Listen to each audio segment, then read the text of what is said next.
देश दुनिया की हर वड्डी खबर दे हुणे डाउनलोड करो number 1 news app Dainik Savera times. राष्ट्रपति का अभिभाषण और सत्ता पक्ष के बारे में दैनिक सवेरा के मुख्य संपादक श्री शीतलविज जी ने अपने विचार प्रकट करते हुए कहा, बजट सत्र का प्रारंभ करते हुए भारत के राष्ट्रपति रामनाथ कोविंद ने जो गरिमापूर्ण वक्तव्य दिया, उसका कांग्रेस सहित 20 से अधिक विपक्षी दलों ने बहिष्कार किया। लेकिन दोनों सदनों की संयुक्त बैठक में सत्तारूढ़ दल के सदस्यों ने इस भाषण को बहुत प्रभावशाली बताया और 100 से अधिक बार मेजें थपथपाकर इस भाषण का स्वागत किया।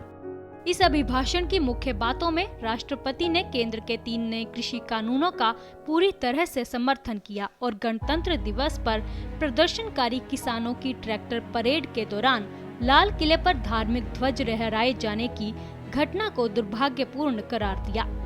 निसंदेह पूरा देश राष्ट्रपति की इस बात से सहमत है, लेकिन इसके बाद पक्ष और विपक्ष की ओर से इस घटना को लेकर जो राजनीति चली, जो आरोप प्रत्यारोप लगे, उन्हें भी किसी दृष्टि से देश का सौभाग्य नहीं कहा जा सकता।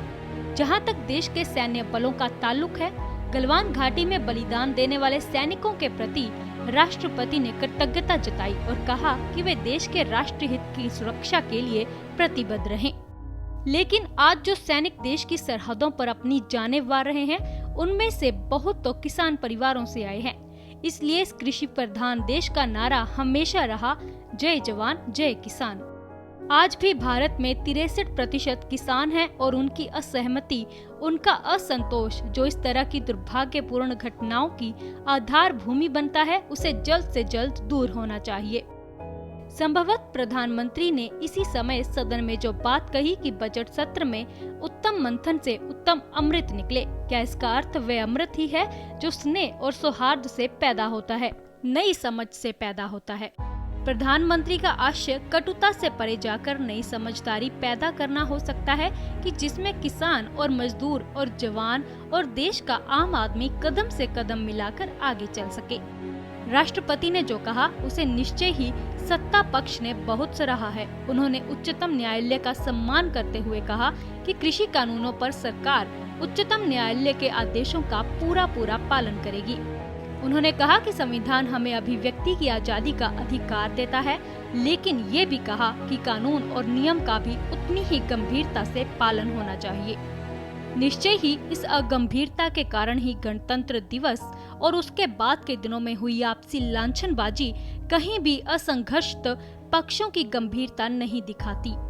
सवाल पैदा होता है कि इसके बाद सिंघू बॉर्डर पर भड़की हिंसा में 2 पक्षों में जो नारेबाजी और पथराव हुआ, उसकी नौबत क्यों आई? जो किसान नेता बार बार लाल किले पर हुई घटना से परेशान होकर उसे दुखद करार देते रहे, अपना सिर झुका रहे थे, उनके तेवर क्यों बदले? राकेश टिकैत के आंसुओं ने उखड़े किसानों के पैर क्यों जमा दिए? किसानों की महापंचायत ने अपना रोष प्रगटा आंदोलन से प्रतिबद्धता क्यों जाहिर की? ऐसा परिणाम तो राष्ट्रपति का ये गंभीर और गरिमापूर्ण संबोधन नहीं चाहता था।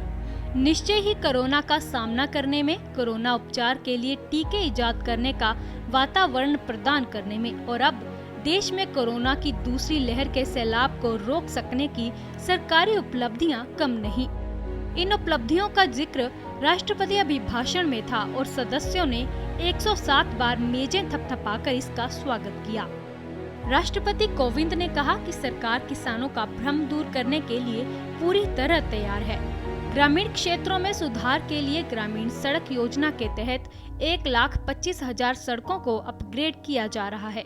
ना भूलें सरकार की मजबूती को, जिसके LAC पर तैनात सुरक्षा बलों ने शक्ति और हौसले के साथ चीन के षड्यंत्रों का मुंहतोड़ जवाब दिया। राष्ट्रपति ने स्पष्ट किया कि कोरोना काल में हर जीवन बचाने का प्रयास हुआ है और इसी अर्थव्यवस्था में हुई प्रगति से देश अपनी क्षति से उभरने लगा। राष्ट्रपति का ये अर्थपूर्ण भाषण बेशक संसद और देश को धीरज देता है।